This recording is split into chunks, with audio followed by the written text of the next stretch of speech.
አረ ወዴት አረ ወዴት ነው ነገሩ? አራዳ ልጆች አረ ስለፈጠረ አረ ስለ ወንድ ልጅ እኛ ቋጠራችን ሌላ ቦት ምንድነው የጀመርከው? በቃ እንዴ ከ4 ዓመት በፊት እኮ ቅልጥምጥም አድርገህ ይዘህ ጥፋል ካለ ላይ በቃም እንዴ ምንድነው ሻውኒ አሁን ይሄ እንዴ?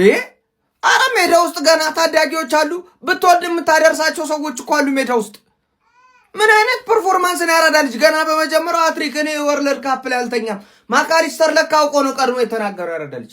ሜሲ ሜዳ ውስጥ ሲኖር ሁሉንም ለማድረግ ይመቸራል አለ። ምን ሁሉንም ለማድረግ ሁሉንም ማድረግ ይችላል አማርኛው። ምን ጉድ ነው አንተ? ምን አይነት ጎል ነው ደግሞ የምታስቆጥረው? በዚህ እድሜ እኮ እንደዚህ ተከልክሏል እኮ ተጻፈ እኮ አይቻልም ተብሎ እላይታ ህግሉ ያለ ወርልድ ካፕ ላይ ራሱ። ምን አይነት ፍጥረት ነህ አንተ እንዴ? እንደዚህ ጋኔል የሚያላቅቅ ፐርፎርማንስ ታሳያለህ እንዴ? እንደዚህ ተከልክሏል እኛ ተተናል እንደዚህ ምንድነው? ሻው ምን እንሆንሽ እንዴ? የት ሄደን ሁም በልሽ? ምን አይነት ፍጥረት ነህ? እኔ ስላንተ ስለዚህ ሰው ያው ለማውራት ማስቸጋሪ ነው ያራዳ ልጆች እንዴ። በቃ አሁን እኔ ግራ ገባኝ ነው ማለት ናስቲ ጃክሰንም እኮ ተጫዋች ነው በዘው ታቃዳ እሱን አይደል? አሁን ሜሲም ተጫዋች ነው ሜዳ ውስጥ ሚዛናዊ ላይፍ ራሱ ሚዛናዊ አይደለች ማብወሽ።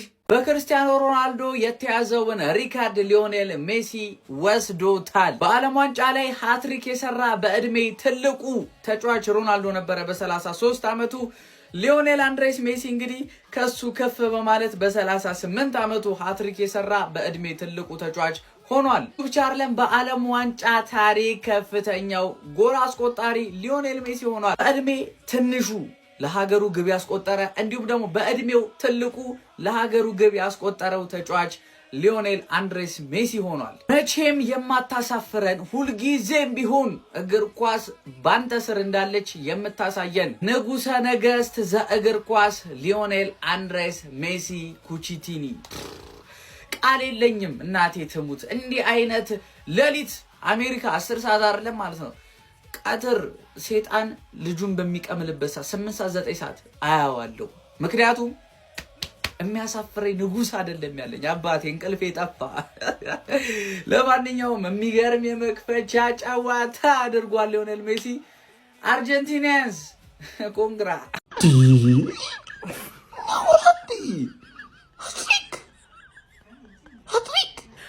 አይ የሚደለም እንዴ የሚቋርጠው አይቆርጥ እንዴ?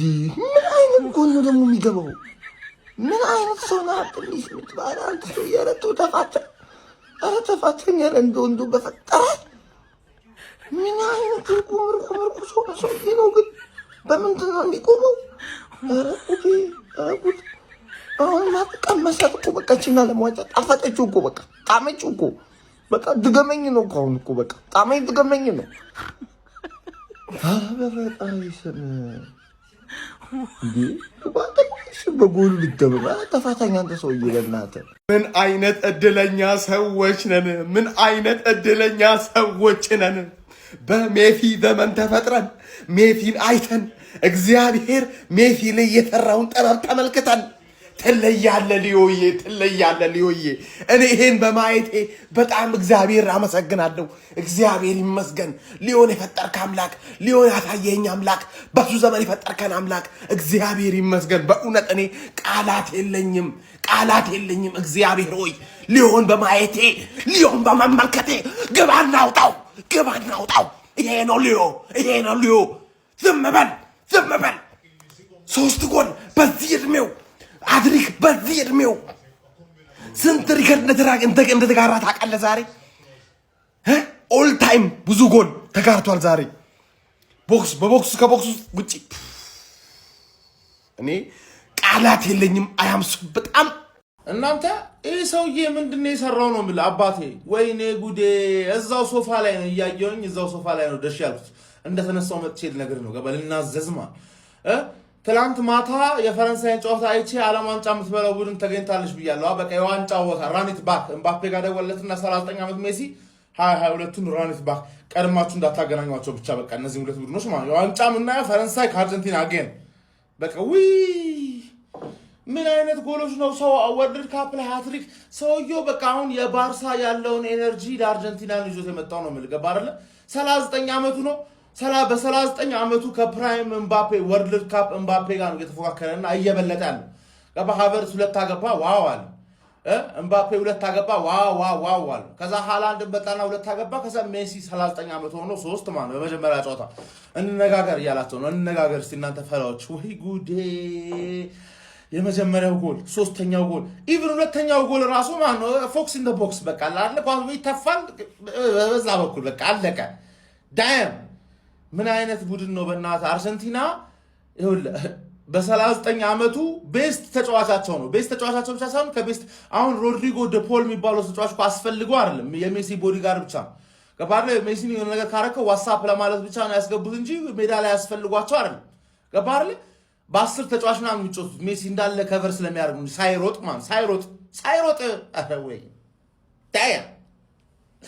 ዛሬ ደግሞ ፖርቹጋል አለ፣ ከዛ እንግሊዝ አለ። እስቲ እነዚህ ናቸው ተቀናቃኝ የሚባሉት ማለት ነው። 4 ውስጥ የሚገቡት ምናምን ነገር ብዬ ማሰባቸው ፈረንሳይና እንግሊዝ ማለት ነው። ቀድመው ካላገናኟቸው በስተቀር ለዋንጫ እንደሚገናኙ በእርግጠኝነት ልንገርህ ነው የምልህ። በቃ በእርግጠኝነት ነው የምልህ። ውይ ዛሬ ረካው እግዚአብሔርን ዛሬ ረካው። በቃ ከኔ ጋር ያያችሁ ከፈረንሳይ ጨዋታ ጀምሮ ያያለ አነጋን እኮ ኳስ እያየን እግዚአብሔርን መጨረሻው ሲያምር ደግሞ እንደዚህ ደስ ሲል በቃ ያበደ የማይረሳ ምሽት ማለት ይሄ ነው። በቃ በጣም ከፈለን ውለታችንን። አርጀንቲና አዎ ለዋንጫው ነው የምትጫወተው። ኮምፓክት የሆነ ቲም፣ በጣም ፕረስ የሚያደርግ፣ እንደ ቡድን የሚከላከል፣ እንደ ቡድን የሚያጠቃ፣ እርስ በርስ የሚናበብ የሚገርም ቲም፣ የሚገርም አሰልጣኝ ሊዮናል ሜሲ ልክ እንደ 28 ዓመቱ ምናምን እያንዳንዱን ተጫዋች ድሪብል እያንዳንዱን ተቾቹ ምናምን ማጂሻን ላይሆኑ ይችላሉ። ስቲል ሜዳ ላይ ካሉት ተጫዋቾች ፍጹም የተለየ አጨራረሱ፣ ፍጹም የተለየ ፓሶቹ፣ ፍጹም የተለዩ የሚገርም ያለዋቸውን ነገር እንዳለ እየሰጡ ነው ያሉትና የሚገርም ምሽት ነበር። ኮፒ ሊንኳ እስቲ በደንብ ትረገጥ። አብራችሁን ዛሬ ያመሻችሁ ሰዎች እንኳን ደስ አላችሁ፣ ይመቻችሁ። ይኸውላችሁ እብድም ልባል ጅልም ልባል በቃ የተፈለገ ስም ይሰጠኝ። ይኸውላችሁ ግን የሰው ልጅ ጤናማ የሆነ እንግዲህ ደስታን ሊያገኝ የሚችለው ሳይንስ እንደሚያስቀምጠው ከሆነ ከ10 እስከ 15 ደቂቃ በጾታዊ ግንኙነት ሊሆን ይችላል። ነገር ግን ጤነኛ አይምሮ እንዳለው ሰው እኔ በግሌ ስነግራችሁ የመጨረሻ የደስታ ጥጌን ላገኝ የምችለው ሜሲ ሜዳ ውስጥ ገብቶ በሚያሳልፈው 90 ደቂቃ ነው። ትክክል በቃ የኔ ስሜት ነው። የሌላውን ሰው አይመለከተኝም። የፈለገ ደስታ ሊኖራችሁ ይችላል። የመጨረሻ ደስታ የማገኘው ግን በሜዳ ላይ በእግር ኳስ ታሪክ ከመጣን ሊዮኔል አንድሬስ ሜሲ በሚረግጣቸው በእያንዳንዱ ሳርኮቴ ላይ በሚያሳርፈው የጫማው ቅርጽ ራሱ ያስደስተኛል። ኤቭሪቲንግ የሚያደርጋቸው እንቅስቃሴዎች የመጨረሻ ነው የሚያስደስቱኝ። ላይክ ሜዳ ውስጥ ያለው ኢንተለጀንስ እኔ በጣም ነው የሚያስገርመኝ። 39 ዓመቱ ላይ ላለ ሰው ዛሬ እያደረገው ለነበረው ለእያንዳንዱ እንቅስቃሴ እያየውኝ ቃላት አጥቼ ጋይስ እግዚአብሔር ቃላት አጥቼ ማለት ነው። ሲያገባ እንደሌላው ጊዜ ይሁን ደስታ አጣው ግራ እየገባኝ ነበር ያየሁት። ኢቭን ኢፍ የምናገራቸውን ነገሮች አጥቻለሁኝ። እሱ ኖርማል ነው፣ ችግር የለም። እና ማርነቅ እንደሌላው ጊዜ ቃላት አጣውለት የምለውን ራሱ ዛሬ ኢቭን በቃ ትክክለኛ ቃል ያጣውበት ቀን ዛሬ ነው።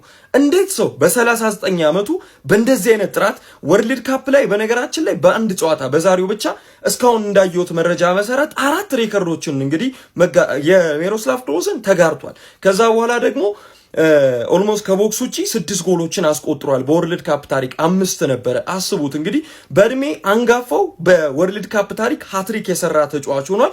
ሌላኛውን ሪከርድ እንግዲህ ጋይስ ይኸውላችሁ ጭንቅላቴ ራሱ እስኪረሳው ድረስ ነው ሜሲ በነገራችን ላይ አሳብዶ ይልቀመጥ የቻልኩት። በእያንዳንዷ ሞመንቶች ውስጥ ለሰው ልጅ የመጨረሻ የመዝናኛ መጠን መስጠት የሚችል አይነት ሰው ነው። እኔ በግሌ የመጨረሻ ደረጃ ልዝናናበት ችያለሁ ጋይስ። እኔ አላቅም ዛሬ የምገልጽበት ቃል እሱን ያጣሁት። ላይክ በእያንዳንዷ ሞመንቶቹ የሚያስደስተን አይነት ሰው ነው። በዓለም ዋንጫ ታሪክ እንዲህ አይነት አዝናኝ ምሽት ምናልባት ከሉዛይል በኋላ ዛሬ ነው ያሳለፍኩት። የማይሊዮ ፋሚሊ እስኪ ሀሳባችሁን አጋሩኝ። እኔ መጨረሻ የደስታ ጥግ ላይ ገብቻለሁኝ ዛሬ። ኮፒ ሊንክ ሪፖስት ሲደረግ የፕላስ ምልክቷን እየነካችሁ ፎሎ አድርጉ። ይመቻችሁ ሜሲያውያን፣ ቀኑን በደስታ እንድትጀምሩ ንጉሱ ሊዮኔል አንድሬስ ሜሲ በመታተኛ እግሮቹ ፈቅዶላችኋል። ይመቻችሁ።